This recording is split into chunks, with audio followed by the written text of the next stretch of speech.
Udaipur SDM অফিসে office চলাকালীন মদের আসর। বিষয়টি গণমাধ্যমের লেন্সের সামনে চলে আসতেই ছত্রভঙ্গ হয় মদ্যপরা। প্রত্যেকেই পালিয়ে যাওয়ার চেষ্টা করে, মুখ বাঁচিয়ে পালাতেও সক্ষম হয় একজন। এই ঘটনায় ইতিমধ্যে তীব্র প্রতিক্রিয়া সৃষ্টি হয়েছে সচেতন মহলে। শুক্রবার উদয়পুর মহকুমা শাসকের অফিসের এক চাঞ্চল্যকর ঘটনা সামনে এসেছে। অফিস চলাকালীন ইলেকশন সেকশনে 3 জন সরকারি কর্মচারী মদের আসর জমিয়ে বসেন। সংবাদ মাধ্যমের ক্যামেরার সামনে হাতে নাতে ধরা পড়ার পর এক কর্মচারী দৌড়ে অফিস ছেড়ে পালিয়ে যান। অপর 2 জন তড়িঘড়ি অন্য একটি ঘরে ঢুকে দরজা বন্ধ করে টেবিলের নিচে লুকিয়ে পড়েন। তবে একজন পালিয়ে যেতে ব্যর্থ হন এবং ঘটনাস্থলে ধরা পড়েন।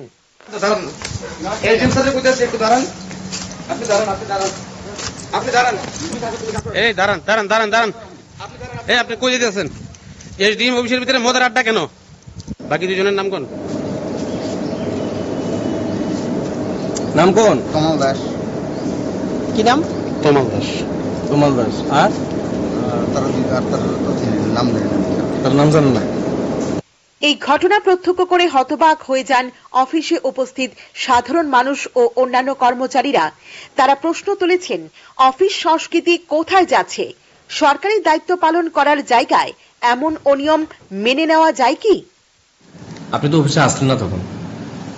আমি ফিল্ডে ছিলাম, ফিল্ড থেকে আসলাম, পেলাম। আমি আসার পরে আমার এডিশনাল সাহেবরা সঙ্গে সঙ্গে ওইখান থেকে ইনস্ট্রাকশন দিচ্ছি দেখার লেগে কি হয়েছে, দেখে আর ডিটেলস রিপোর্ট আমার কাছে দিচ্ছে। আমরা এখন এটা নিয়ে সেটা প্রসিডিং করুন, যা অ্যাজ পার গভর্নমেন্ট রুল আমরা অ্যাকশন নেব। আর আমরা সবসময় মনিটর করি প্রত্যেকটা সেকশনে, যাতে মানুষের পরিষেবা আমরা ঠিকভাবে দিতে পারি, মানুষ যাতে সেখানে ঠিকভাবে কাজ পায়, এদিকে আমরা লক্ষ্য রেখে আমরা কাজ করি। আমরা নট অনলি অফিস আওয়ার পরেও আমাদের 7টা 8টা 9টা পর্যন্ত আমাদের অফিসে কাজ করতে হবে, কারণ এখন পাবলিকের যে সার্ভিসটা এটা এখন আরো বেটার ভাবে দেওয়ার আমরা চেষ্টা করি। আর এই সমস্ত কাজে যারা বাধা সৃষ্টি করে যদি কোনো স্টাফ থাকে আমরা স্ট্রিক্ট অ্যাকশন নেব এবং এদের আমি এখানে রাখবো না।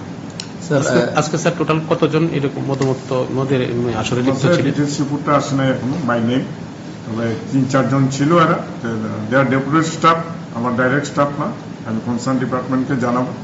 স্থানীয় বাসিন্দাদের অভিযোগ, এসডিএম অফিসের কাজকর্ম এমন কয়েকজন অসচেতন কর্মচারীর কারণে ব্যাহত হচ্ছে, যা জনগণের স্বাভাবিক পরিষেবা পাওয়ার ক্ষেত্রে বড় বাধা হয়ে দাঁড়াচ্ছে।